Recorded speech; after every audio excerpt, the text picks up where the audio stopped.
मंच पे उपस्थित सम्मानित नेतागण, देवतुल्य जनता, सम्मानित कार्यकर्ताओं को मेरा सादर प्रणाम। ये चुनाव बहुत ही महत्वपूर्ण चुनाव था।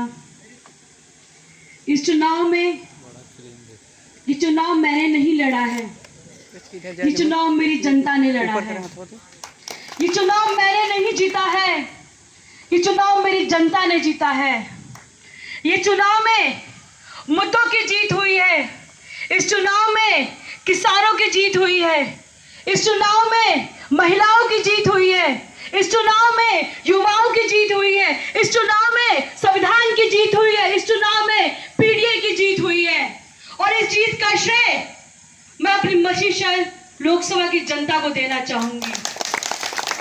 इस जीत का श्रेय मैं आदरणीय राष्ट्रीय अध्यक्ष जी को देना चाहूंगी। इस जीत का श्रेय मैं अपने पिताजी को देना चाहूंगी, जिन्होंने इतना भरोसा दिखाया, मुझे लायक समझा कि मैं जनता की सेवा कर सकूं। आपने नेता नहीं चुना है, आपने बिटिया और बहन चुना है, और आपकी ये बिटिया और बहन आपके मान सम्मान को बढ़ाने का और बचाने का काम करेगी। मैं भाजपा वालों की तरह ये नहीं कहूंगी नवशीष और लोकसभा को क्योटो, पेरिस, न्यूयॉर्क बना दूंगी, लेकिन मैं जरूर कहूंगी कि हर एक गांव में अच्छा हॉस्पिटल होना चाहिए, हर एक गांव में अच्छा स्कूल होना चाहिए, रोड होना चाहिए, लाइट होनी चाहिए, पानी होना चाहिए। अगर मैंने इतना काम कर दिया तो मैं सोचूंगी मेरा मकसद पूरा हो गया है। हमें घर पे नहीं बैठना है, अभी हमें भी समीक्षा करना है कि कहां पे वोट की कमी रह गई है, कहां से हमें मजबूत होना है, पीडीए को मजबूत करना है, संगठन को मजबूत करना है, क्योंकि 2027 में सरकार बनेगी तो राष्ट्रीय अध्यक्ष जी का हाथ मजबूत होगा। 4 जून को जब रिजल्ट आया, मैं स्ट्रांग रूम से बाहर निकल रही थी सर्टिफिकेट लेके। जब बाहर निकली तो पूरी जनता खड़ी थी, कार्यकर्ता लोग खड़े थे, सभी लोग बहुत उत्सुक थे और मुझे देख रहे थे। मुझे बहुत अच्छा लगा, सबका स्नेह और प्रेम मिल रहा था। उसी बीच में पिताजी आए और उन्होंने 2 लाइन बोली केवल कि मैं बहुत भाग्यशाली हूं, मैं बहुत गर्व महसूस कर रहा हूं कि मैंने अपनी आंखों के सामने अपनी बिटिया को सांसद बनते हुए देखा है। बहुत कम लोग होते जो देख पाते हैं, और वो 2 लाइन जो है मेरी जिंदगी में पल में आए हैं तो वो आपकी वजह से आया है। मैं बहुत खुश हूं इस समय।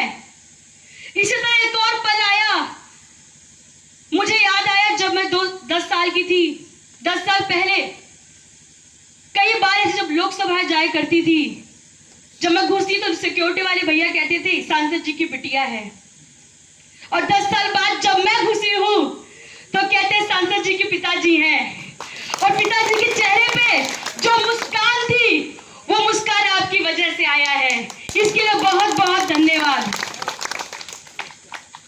मैं आपको ये बताना चाहूंगी, कई लोग कहते हैं कि परिवारवाद है, कई लोग कहते हैं क्यों राजनीति में आई हैं आप।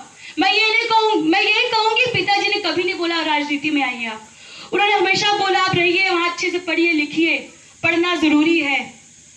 लेकिन जब मैं छोटी थी, दिल्ली से बनारस आती थी, तो वही समय मुझे मिलता था इनसे बात करने का।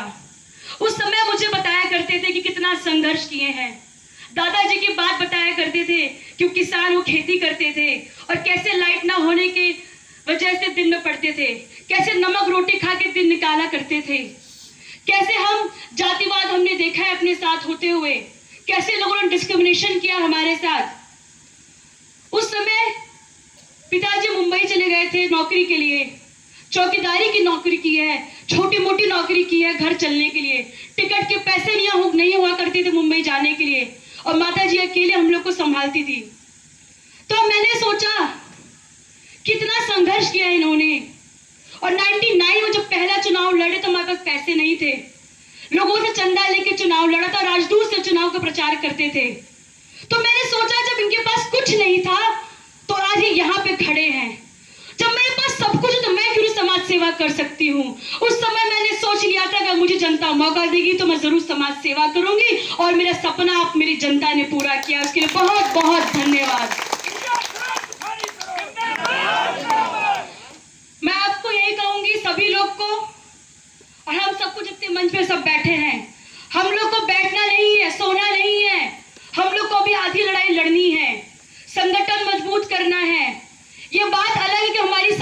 नहीं बनी है, लेकिन ये बात भी एक सच है कि इस बार विपक्ष मजबूत है, एक स्ट्रॉन्ग अपोजिशन है, तो सदन में बैठ के जनता की आवाज उठा सकते हैं।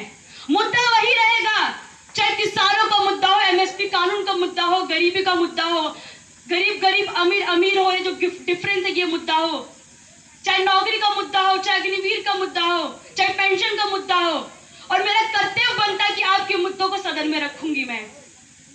10 साल से 2014 में जब हारने के बाद 10 साल पिताजी आप लोग के बीच में हमेशा सुख दुख में खड़े रहे हैं, उन्हीं के मार्गदर्शन पर चल के मैं भी आपके सुख दुख में खड़ी रहूंगी, हमेशा आपके साथ।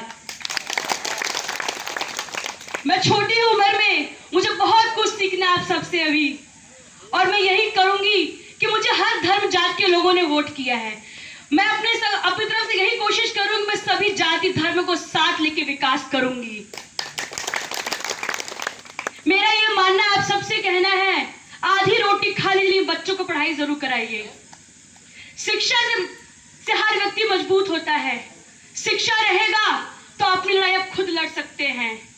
और बीजेपी को बहुत करारा जवाब दिया है, जवाब ये दिया है कि अब मंदिर मस्जिद पे वोट मांग लेंगे तो आपको रोटी कपड़ा नहीं मिलेगा। जनता ने इनको जवाब दिया है, अगर विकास के नाम पे वोट देंगे, नौकरी के नाम पे वोट देंगे तो हमें रोटी कपड़ा मकान मिलेगा।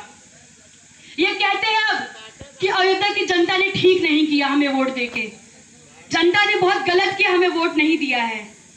तो मैं इनसे पूछना चाहती हूँ कि आपने राम मंदिर जो बनाए हैं वोट के लिए बनाया था, आस्था से बनाया था? अगर आपने वोट के लिए राम मंदिर बनाया था तो आवश्यक आप पूछ सकते हो, कह सकते हैं जनता ने गलत किया है, लेकिन आपने आस्था से राम मंदिर बनाया तो आपको कोई हक नहीं बोलने कि अयोध्या की जनता ने गलत किया है। आप सबको गली मोहल्ले जाके यही बोलना है, यही बताना लोगों को कि संविधान का मतलब क्या होता है। मेरे लिए मेरा जो गीता है वो संविधान है। मैं गाड़ी में संविधान रखती हूँ, अपनी कार में लेकर चलती हूँ, उसको पढ़ती है तो जब मैं खाली होती हूँ। मुझे लगता है हर व्यक्ति को संविधान के बारे में पता होना चाहिए कि हमें वोट देने का अधिकार, राइट टू इक्वालिटी, समानता का अधिकार, right to equality, freedom of speech and expression, right to personal liberty, abolition of untouchability, article 7, ये सारे अधिकार कहां से मिले गए? संविधान से मिला गया, और संविधान डॉक्टर भीमराव अंबेडकर जी ने बनाया है। हम सबको बताना पड़ेगा कि संविधान नहीं रहता तो हम सब आज खड़े यहाँ बैठ नहीं पाते, संविधान नहीं होता हम खड़े के बोल नहीं पाते, संविधान नहीं तो हम नेता नहीं चुन सकते, संविधान नहीं तो वोट नहीं दे सकते थे। बहुत सालों पहले कुछ ही वर्ग को अधिकार था पढ़ने लिखने का, नौकरी करने का, लेकिन इस देश में हर व्यक्ति को पढ़ने लिखने का अधिकार है, वोट करने का अधिकार है, तो डॉक्टर भीमराव अंबेडकर जी की वजह से मिला है। इसीलिए मैं कहूंगी हमेशा ऐसा नेता चुनिए, और हमेशा दिमाग में आप रखिए वोट देने के समय कि ऐसा कौन सा व्यक्ति, ऐसा कौन सा नेता है जो सभी धर्म को साथ लेके चल सके। ये बीजेपी वाले ने बहुत ट्राई किया कि इस पूरी राजनीति में हिंदू मुस्लिम करके, नफरत की राजनीति करके जनता को वोट ले सके, लेकिन जनता ने इनको जवाब दिया है, बहुत अच्छा जवाब दिया है, और इनको ये बताया है कि पढ़े लिखे नेता को आगे आना चाहिए। मैं आपसे यही कहूंगी कि आगे चुनाव 2027 का है, उसके लिए बहुत बहुत मेहनत करना है, और आप लोगों ने जो धूप में मेरे निकल के प्रचार किया है, जो धूप में निकल के वोट दिया है, लोगों को घर से निकाल के वोट दिलवाया है, उसके लिए बहुत बहुत धन्यवाद। जय भीम, जय समाजवाद।